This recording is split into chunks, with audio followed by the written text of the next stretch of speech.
Our lead story tonight, UK's Prime Minister Liz Truss has called it quits. Her 45-day stint, the shortest ever for a British Prime Minister. Let's look at that timeline with Radhika Iyer, who joins us live from Westminster, London. The UK Prime Minister stepping down after MPs called for her resignation. Truss has been disastrous to her opponents. Radhika joining me for more right now. Radhika, what exactly led to this? Well, she took over on the 5th of September, and soon after, we know it has been an eventful last 6 weeks for Liz Truss. We know that the UK is in an unprecedented crisis of rising costs, and many are having to choose between heating and eating in their own homes given the rise in the energy costs. And so the Prime Minister came about just after the Parliament came back into session after the Queen's passing, where she announced a mini budget session and had a huge rollback of taxes, which really shot Britain in its foot. The Bank of England was bewildered with the kind of turmoil that the market saw. The pound plummeted, mortgage interest rates rose to an unprecedented high, and people really were struggling. And that's the time when the Chancellor had to leave, and then Jeremy Hunt came to take over as Chancellor. Just days ago, Suella Braverman, the Home Secretary, resigned, saying she loses faith in Liz Truss and her prime ministerialship. Liz Truss herself self-admittedly said that it was a mistake that she made, and that going forward she was going to take any decision, a major decision, in consultation with experts and her cabinet, and that she overshot too soon and too fast. Just 24 hours ago, Liz Truss said that she would be leading the Conservative Party to the next general election, and she was holding on to her post and her job as Prime Minister of the UK. But today, a big U-turn. The chief of the 1922 Conservative Committee met with Liz Truss at number 10, called for an emergency meeting, and then we saw her resignation, which came in, and her statement, of course, which we heard, where she says that she is no longer able to keep the mandate on which she came to power, or she became the Prime Minister on the 5th of September. So a very short tenure, the shortest, in fact, Britain has seen for a Prime Minister, at 45 days only. And now, before next week, Friday, the 28th of October, we will have the new Prime Minister as committed by the Conservative leadership in an election within the party. So that point you just made, Radhika, let's just look, because it was just 24 hours ago when she stood up in Parliament. She faced booing MPs, said she's a fighter, not a quitter. So what changed that dramatic 24 hours? Here's what Liz Truss said. I came into office at a time of great economic and international instability. Families and businesses were worried about how to pay their bills. Putin's illegal war in Ukraine threatens the security of our whole continent, and our country has been held back for too long by low economic growth.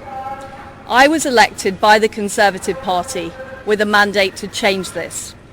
We delivered on energy bills and on cutting national insurance. And we set out a vision for a low-tax, high-growth economy that would take advantage of the freedoms of Brexit. I recognise, though, given the situation, I cannot deliver the mandate on which I was elected by the Conservative Party. I have therefore spoken to His Majesty the King to notify him that I am resigning as leader of the Conservative Party. This morning I met the chairman of the 1922 committee, Sir Graham Brady. We've agreed that there will be a leadership election to be completed within the next week. This will ensure that we remain on a path to deliver our fiscal plans and maintain our country's economic stability and national security. I will remain as Prime Minister until a successor has been chosen. Thank you. So Liz Truss's resignation, as she says that a successor will be elected by 31st or at the Conservative Party, but Labour chief is calling for fresh general elections. Radhika, what does this mean for Rishi Sunak? Because of course in India there's interest in that, because he is of Indian origin and Narendra Modi's son-in-law. Well, he certainly, above anybody else, will be having an "I told you so" moment, because he was the one who came out to criticize Liz Truss's tax plans and tax reduction plans, being a former Chancellor of the economy of Britain, and many thought that he perhaps was the right person to take over as Prime Minister at a time that UK's unprecedented cost of living crisis and economy being in turmoil. Well, there is a good chance. A big part of him wants to be a part of this race and also perhaps contest for this PM's job. But we're also hearing reports, Sonia, that Boris Johnson may not well be out of the race. It's possible that he could put his name forward for the race as well. So it's going to be another week, another few days of drama, and an absolutely disgraceful moment for the Conservative leadership, which clearly Sir Graham, who also shared this statement saying he doesn't want to be in this post given the kind of embarrassing situations that the party has been in. However, they hold the majority. So despite demands by Keir Starmer and Nicola Sturgeon, the chief of Labour and SNP respectively, calling out for a general election and a snap election as soon, the Conservative Party is holding on to the horse and say that they have the majority and they will find a successor soon enough, possibly Rishi Sunak, given so many are now joining the membership. These turbulent times in UK politics, it reminds us of some of the days. Indian democracy seems very calm and mature compared to what's happening in the United Kingdom. And the Daily Star ran that fantastic campaign comparing Liz Truss, how long she'd last as opposed to a lettuce, and the lettuce has won.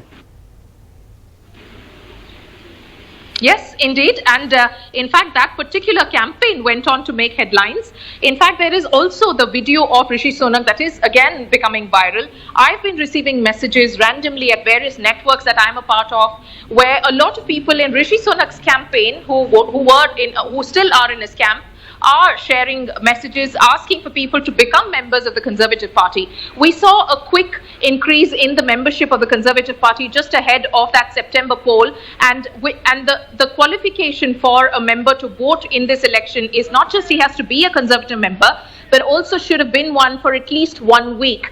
And so for next Friday, there's only that 24-30 hours, and so we are expecting a 1 week, not a very long loyalty test. But let's see, is Great Britain ready for Rishi, or are the Tories ready for Rishi? Let's see how that plays out. It's impossible to predict anything in British politics right now. Have fun, Radhika. But we'll move across to, well, what is also becoming extremely hard to predict, and that's how high the dollar's rising and other currencies like the rupee free falling. Where does the buck actually stop? With the rupee tumbling, crossing again an all-time low today, India is feeling the pinch. What does it really mean? With some experts predicting that the rupee might touch 85 to the dollar soon. The rupee today hit a record low of 83.3 per dollar in intraday trade, before recovering marginally to 82.75 per dollar. The currency has lost over 11% of its value in just a year. The impact? More import prices and higher foreign travel and education costs. Traders tell us that most of our food imports are paid for in dollars, irrespective of the country of import. When the rupee falls against the dollar, our imports get more expensive. We have to pay more for our fruits, vegetables, edible oil, etc. This higher import price is passed on to consumers like you and me in terms of higher prices or more inflation. अभी तक जो हमने देखा है कि जो increase हुआ है हमारे आइटम्स के ऊपर due to dollar increase around 15 से 20% के आसपास जो है प्रोडक्ट के ऊपर इसमें इंक्रीज हुआ है. जैसे कस्टम ड्यूटी है या बाकी एक्सपेंडिचर है वो भी उसी रेशियो में बढ़ जाते हैं क्योंकि वो परसेंटेज में होते हैं. तो जितना अगर हमारा बेसिक कॉस्ट बढ़ गया तो उसके हिसाब से वो भी इंक्रीज हो जाता है. तो उससे आगे जाके फिर कंज्यूमर के ऊपर उतना लोड बढ़ जाता है थोड़ा बहुत. तो जितना भी हमारा जब प्राइस सपोज हमने पहले 170 रुपये किलो से वाशिंगटन का बेचते थे, अभी 220 रुपये किलो बेच रहे हैं या 225 रुपये किलो बेच रहे हैं. अराउंड 40% डाउन हुआ है इम्पोर्ट्स. दिवाली के ऐसे समय में जब उम्मीद की जा रही थी कि इन सब चीज़ों के दाम स्थिर होंगे, अचानक रुपये के डिवैल्यूएशन से ये एक विकट स्थिति का सामना देश के इम्पोर्टर्स को करना पड़ रहा है. It would cause severe consequences to both commerce and agriculture. An 11% depreciation of the rupee means students have to pay that much more for foreign education. A 14% depreciation of the Indian rupee in a year means that you have to pay that much more for your foreign education. For Indian students planning to go abroad, a falling rupee means a rethink on their plans. Prabh Noor, a foreign education aspirant, says a couple of his friends had to drop their foreign study plans because of the rising prices. Initially, we had not planned to take a loan because there was no the Canadian dollar was not that high, but because of the depreciation in the Indian rupee, we are going to take few loans, and I'm also going to apply for a scholarship. Earlier we have that much fund, we can pay off our tuition fees, but now we are struggling in loan process. But the falling rupee has a silver lining too. On the average, foreign education, the cost has gone by nearly 10%. When a student is going abroad, they are doing part-time jobs. In those part-time jobs, they earn on the average $15 per hour. So their living cost is totally covered up. Saving the rupee has cost India its forex reserves. The Reserve Bank of India has sold $100 billion of forex reserves to increase dollar supply in the economy. This aimed to bring down the dollar's rate. As a result, our forex reserves have gone down 15% this year, but rupee still fell 11%. The finance minister recently said that the problem is not the rupee, but the dollar.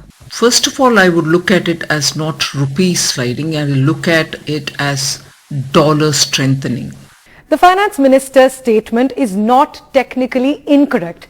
Currencies across countries are falling on a rising dollar as the demand for the considerably safe investment, the dollar, is rising in times of a feared recession. For example, the pound has fallen 20% against the dollar, the euro is down 16%, the yen is down 30%, while currencies such as the Brazilian real have also gained 6%.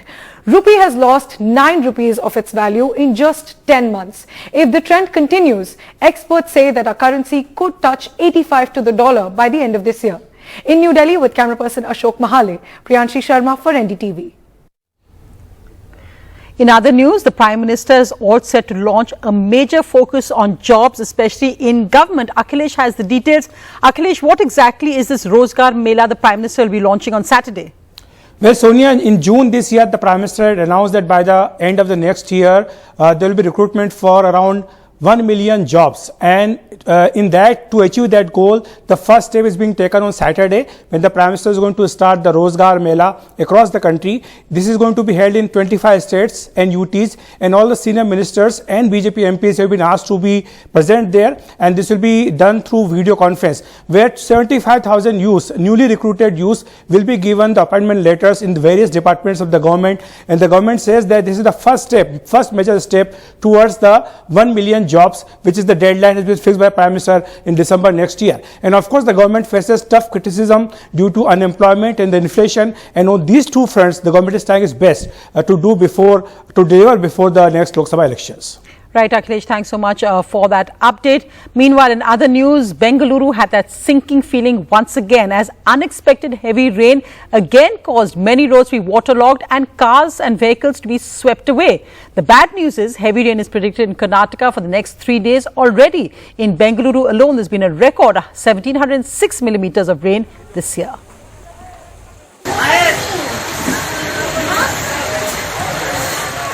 Bengaluru, the Silicon Valley of India, is underwater again. Less than 2 months after the city witnessed the heaviest rainfall in many decades, the shoddy infrastructure of Baswaraj Bommai government is exposed once again. Due to the heavy downpour, this particular retainer wall built by the BMRCL, which is the Bengaluru Metro, has come crashing down due to the incessant rains. And the impact of that has been at least about 6 cars have been completely damaged. And also one particular two-wheeler has also been damaged due to the cause of this particular incessant rains. Waterlogging, broken roads, sewage overflowing. Sultanpet witnesses all of these each time it rains. And mind you, Sultanpet and its adjoining areas like Chickpet, BVK Iyengar Road are the highest revenue generators. Over 100 crore rupees is paid as income tax and around 30 to 40 crore rupee every month as GST. Kantilal Jain, who is a paper distributor, says his shop has been bearing the brunt of flooding for over 30 years. We are paying, I assume it's going to be 30 to 40 crores a month of GST is collected from this area. More than 100 crores would be the IT part of it. So based on that, we lose the business and the losses to the revenue as well. Every time there is a spell of rain, it is not just the IT corridor that floods, but there are certain number of areas, for example, Chikpet, Sultanpet, Balepet. Now these are certain highest revenue generating areas that experiences heavy flooding because of the BBMP failing to do their jobs and also not able to give them basic amenities. These areas, the revenue generating areas, experiences great loss in terms of where they go on to pay over 100 crore rupees in income tax and over 30 to 40 crore rupees in GST every month. In Bengaluru, with Kumar Shrija for NDTV. So that's what Bengaluru looks like today, and with heavy rain predicted, likely to continue with that waterlogging issue. Meanwhile, in Maharashtra, farmers are facing major crop damage after unexpected heavy rain in the last months have damaged crops. Farmers are facing massive losses, and tragically, the number of suicides by farmers are also going up. Farmers in Nanded in Maharashtra, facing crop damages and unable to pay loans for the past few months, have now suffered another blow. Crop damage because of extremely heavy rain over the past few days. Govind Jagade's soybean crop has been destroyed and he's facing a loss of 50,000 rupees. पूरा soybean पानी से भर के गया, शासन की कुछ भी मदद नहीं मिली. शिंदे साहब बोले कि देता हूँ पीक बीमा, दिवाली को दशहरे के पहले देता हूँ, बोले दशहरा गया, दिवाली आ गई अब नजीक, 4 दिन पर दिवाली आ गई, कुछ शासन मदद कर रही नहीं, कुछ नहीं. In the past 4 months, 69 farmers have committed suicide in Nanded after they were unable to pay debtors. There's bad news in Beed too. Balasaheb Jagade is separating the few good onions from his destroyed yield. The yield was good this year, but the heavy rain 3 days ago ruined his crop. He says he has suffered damages of almost 4 lakh rupees. 4 महीने पहले हमारे खेती में प्याज थी और प्याज कटकर वो हम शेड में डाला तो 2-3 दिन पहले बहुत बारिश हो गई, इतनी बारिश हो गई कि हमारा सब प्याज बह गया. In another part of Beed, Ramkrishna Jagade's tomato and corn crops on his 1 hectare land are also worthless now. He says he has lost about 1 lakh rupees.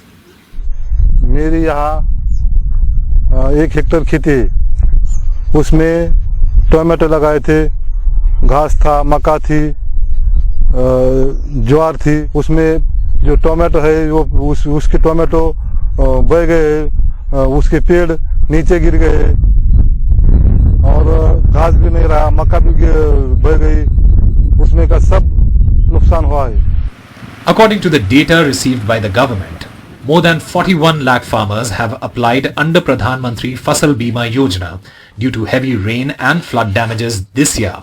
Government has given rupees 4,691 crore in the last 4 months.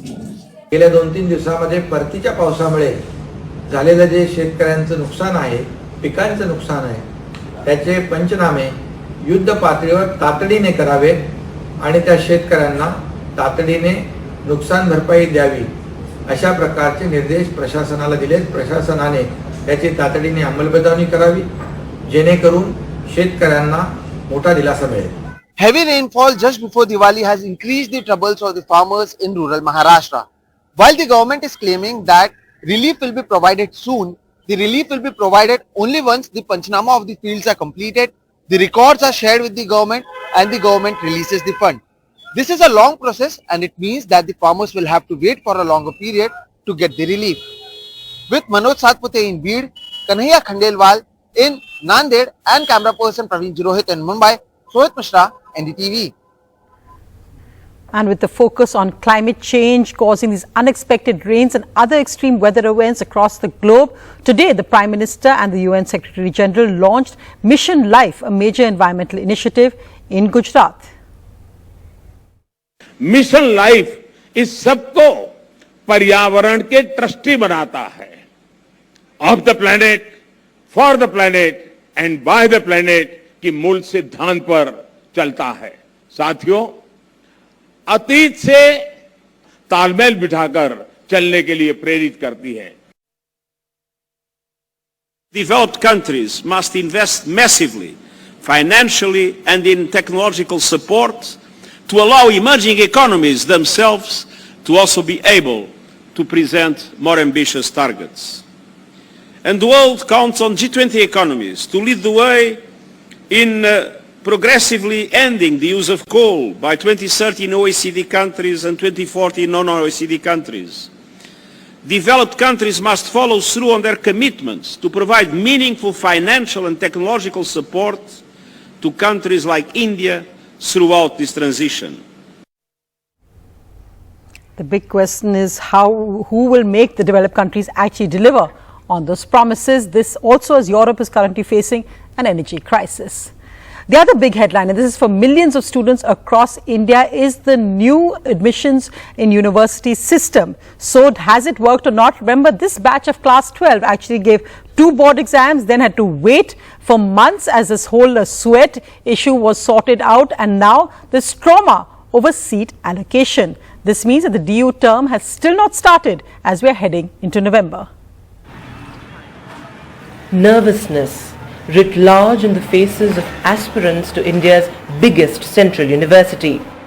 The morning after, the Delhi University declared its first merit list for admissions to nearly 70,000 DU seats. This time, not based on board exam results, but for the first time on the candidate's common university entrance test score. For many students, a flashback to the anxiety of the debut edition of the mega university exam, marred by technical glitches and last-minute cancellations.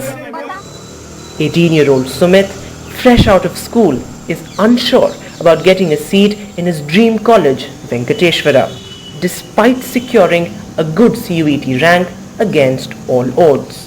जब CUET का result announce हुआ तो तभी मैंने register करा due की online website पे, तब फेज़ 1 अवेलेबल था तो मैंने उसे फिल कर दिया. फिर फेज़ 2 का अपडेट जो कि बाद में आना था उसका मेरे को पता नहीं था चला और वो निकल भी गया और फिर अभी सीट अलॉट नहीं हुई मेरी. For 19-year-old Isha, after going through multiple last-minute changes in her CUET exam centers, it's a disappointment. Phase 1 में हमने एडमिशन के लिए अप्लाई करने के लिए होता है और फेज़ 2 जो था हमारा उसमें कोर्स प्लस और कॉलेज का हमने प्रेफरेंस शीट भरनी थी. तो मैंने प्रेफरेंस शीट भरी थी कॉलेज और उसकी फर्स्ट भरी थी. उसके बाद दोबारा जब विंडो ओपन हुई थी वो दोबारा भी भरी थी मैंने, लेकिन वो अब दिखा रहा है कि उसमें 0 दिखा रही है प्रेफरेंस शीट सिलेक्टेड.